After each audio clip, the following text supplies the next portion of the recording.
د نن چهارشنبه ورځې لنډ دقیق او مهم خبرونه.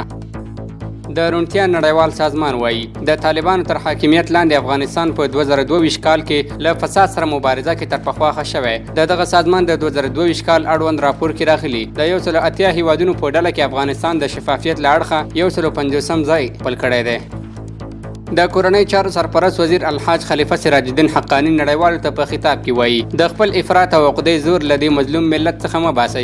له نړیوالو سره مو زور په میدان معلوم شوی دی. د بندیزونو زور له مظلوم ولس څخه وځي. دا ولس نور مه ځوروئ. له نړیوالو مو هیله ده چې بشریت ته د درناوي په پار له ولس سره مالي مرسته وکړي. د بهرنۍ چارو سرپرست وزیر مولوي امیر خان متقي په نشهیي توکو د روږدو 15000 بستریز مرکز د پرانیستې غونډه کې وویل پاکستان د په پیښور کې د وروستۍ چاودنې دقیقه څېړنه وکړي او افغانستان ته د ملامتۍ ګوته نه نیسي. تیر ماښام په دوحه کې د افغانستان اسلامي امارت د سفارت سرپرست محترم ډاکټر محمد نعیم په دوحه کې د الجزایر هیواد سفارت په رسمي بلنه د الجزایر د ازادۍ ورځې په مناسبت ترتیب شویو مراسمو کې ګډون وکړ. د غزنی ولایت د عامې روغتیا رئیس وایي په تیر یو کال کې مې په ټول غزني کې 450 نوي روغتیایي مرکزونه جوړ کړي دي.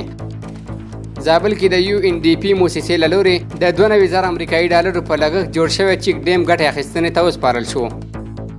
د اطلاعات او فرهنګ وزارت سرپرست د لوګر ولایت د اطلاعات او فرهنګ ریاست له رئیس سره وکتل.